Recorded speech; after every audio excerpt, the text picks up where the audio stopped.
উদ্যোগ প্রশংসনীয় হলেও আমরা এই মুহূর্তে এই ধরনের একটা জাতীয় গুরুত্বপূর্ণ ক্ষেত্রে তড়িঘড়ি করে সিদ্ধান্ত গ্রহণ করার উদ্বেগ প্রকাশ করছি। এই নীতির উদ্দেশ্য হল লাইসেন্সিং পদ্ধতি সহজ করা, প্রযুক্তিগত অগ্রগতি উৎসাহিত করা, গ্রামীণ জনগণের ডিজিটাল অন্তর্ভুক্তি বাড়ানো, যা অবশ্যই ইতিবাচক একটি বিষয়। তবে খসড়া নীতিমালাটি বিশ্লেষণ করে দেখা যায় যে এটি গুরুতর সমস্যা রয়েছে, যা টেলিকম খাতে সমতাভিত্তিক ও টেকসই উন্নয়নে বাধা দিতে পারে।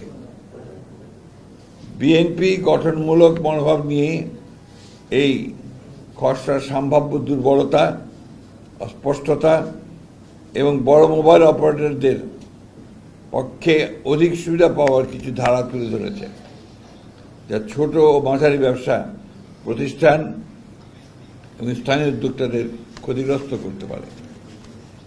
আমরা সরকারকে জানাই এই মূল গুরুত্বপূর্ণ নীতি বাস্তবায়নের আগে তারা যেন পূর্ণাঙ্গ আর্থিক ও সামাজিক প্রভাব বিশ্লেষণ এবং সংশ্লিষ্ট সব পক্ষের এসএমই বিশেষজ্ঞ ভোক্তা সংগঠনের সঙ্গে অংশগ্রহণমূলক আলোচনা করার পর নীতিমালা চূড়ান্ত করেন।